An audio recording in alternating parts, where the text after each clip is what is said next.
আসসালামু আলাইকুম ভিউয়ার্স, এই মুহূর্তে ব্রেকিং বিষয় নিয়ে হাজির হলাম। হাসিনা গেল যেই পথে, আসাদ গেল সেই পথে, এমন একটি বার্তা কিন্তু দেশবাসীর মুখে মুখে শোনা যাচ্ছে। কেননা এবার হাসিনার মতো করুণ পরিণতি হয়েছে বাশার আল আসাদের। আরও শুধু তাই নয়, আপনারা রীতিমতো চমকে যাবেন। এই বিষয়টি নিয়ে এবার যা লিখেছেন এই সমন্বয়ক হাসনাত, তিনি যে বার্তা এবার দেশবাসীকে দিলেন, সত্যি অবাক হয়ে যাবেন। কিভাবে পতন হলো স্বৈরাচার আসাদের এবং কিভাবে শেখ হাসিনার সাথে তার মিল আছে এবং তার এই 25 বছরের সাম্রাজ্য ভেঙে দিল, এই সকল বিষয় নিয়ে থাকছে এক্সক্লুসিভ একটি রিপোর্ট। এরপর জানিয়ে দিব এবার জিএম কাদেরকে গ্রেফতার করতে প্রধান উপদেষ্টাকে লিগ্যাল নোটিশ দেয়া হলো। কেন এখনো জিএম কাদেরকে গ্রেফতার করা সম্ভব হচ্ছে না,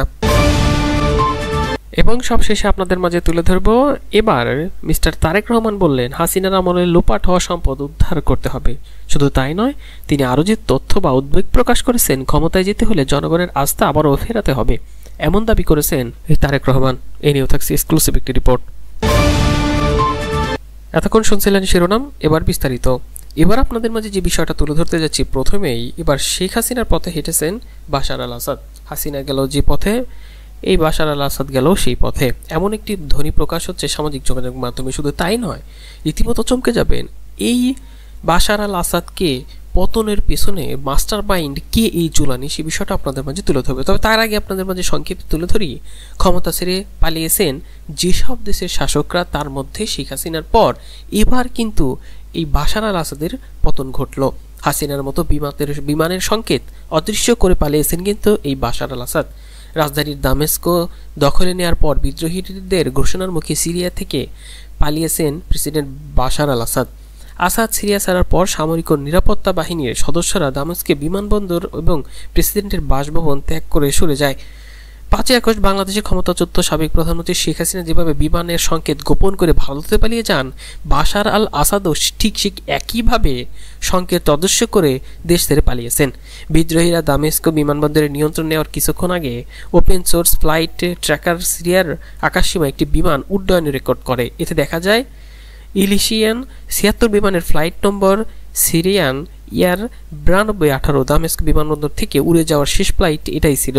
ওই ব্যক্তিগত উড়োজাহাজটি উড্ডয়নের পর বিমানবন্দর থেকে সরকারি সেনারাও সরে যায়। এই বিষয়টি নিয়ে কিন্তু ব্যাপকভাবে নানা ধরনের তথ্য হচ্ছে। ধারণা করা হচ্ছে দামেস্ক থেকে ছেড়ে যাওয়া শেষ ফ্লাইটটি অবস্থান করেছেন বাশার আল আসাদ। তবে তার গন্তব্য সঠিকভাবে এখনও নিশ্চিত করা যায়নি, তিনি কোথায় যাবেন।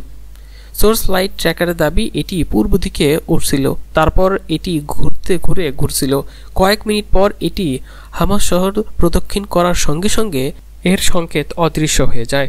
তবে আপনাদের মাঝে যে বিষয়টা তুলে ধরতে যাচ্ছি সেটি হচ্ছে বাশার আল আসাদ ও শেখ হাসিনাকে নিয়ে কিন্তু একটি বার্তাও দিয়েছে হাসনাত আবদুল্লাহ।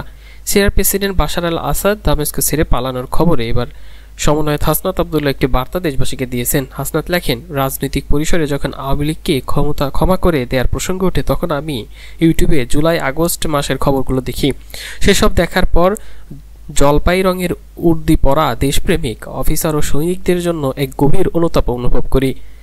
জেনারেলদের বিরুদ্ধে গিয়ে তাদের নেয়া এই বোল্ড ডিসিশনের কি নিরাদন অপচয়। হাসনাত আরও লেখেন, আওয়ামী লীগের পরিণত সিরিয়া আসাদের চাচাতো ভাইয়ের মতো না করার এই আক্ষেপ বোধ হয় আমাদের সারা জীবন পুড়িয়ে যাবে। এমন এক বার্তা কিন্তু দেশবাসীকে দেন এই হাসনাত আবদুল্লাহ। তবে যে মাস্টার মাইন্ডের কথা আপনাদের বলেছিলাম, ইতিমধ্যে আপনারা হয়তো ভুলে গেছেন, সেই মাস্টার মাইন্ড জুলানি কে? সিরিয়ায় দীর্ঘস্থায়ী গৃহযুদ্ধ এবং সর্বশেষ সহিংসতার মাত্র 12 দিনের মধ্যে প্রেসিডেন্ট বাশার আল আসাদের পতনের নেপথ্যে অন্যতম প্রধান কারিগর হিসেবে এই আবু মোহাম্মদ আল জোলানির নাম উঠে এসেছে। 42 বছর বয়সে এই আবু মোহাম্মদ আল জোলানির প্রকৃত নাম আহমেদ হুসাইন আল সারা। তিনি 1982 সালে সৌদি আরবের রিয়াদ শহরে জন্মগ্রহণ করেন। মাত্র 7 বছর বয়সে তিনি পরিবারের সঙ্গে সিরিয়ায় চলে আসেন। তার পূর্বপুরুষরা গোলান মালভূমির বসবাস করতেন, যা বর্তমানে দখল করছে ইসরায়েল।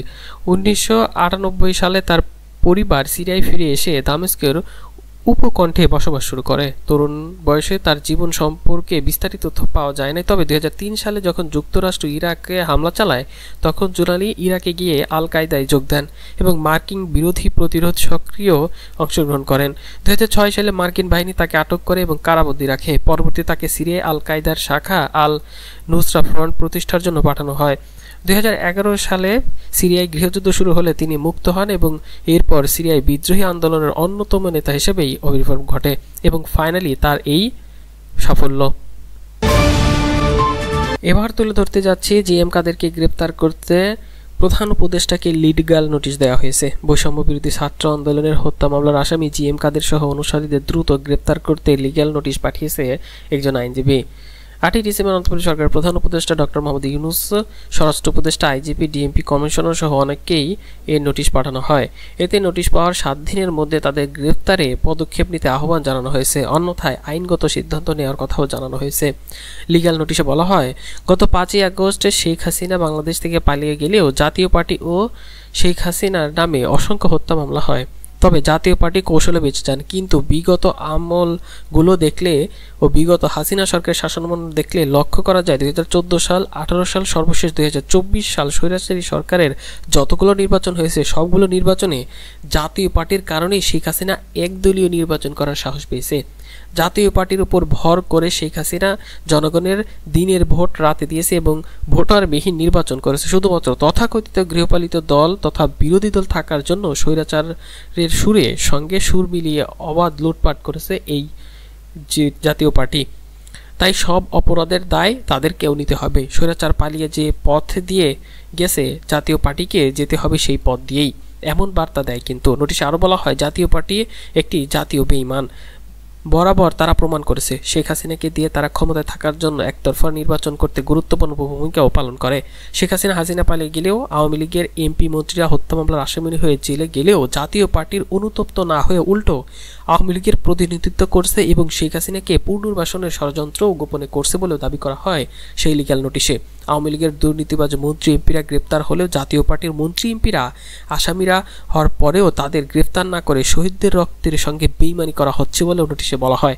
আইন সবার জন্য সমান হলেও জাতীয় পার্টির দুর্নীতিবাজ এমপি মন্ত্রীদের কিসের সুযোগ তৈরি করে দেওয়া হচ্ছে?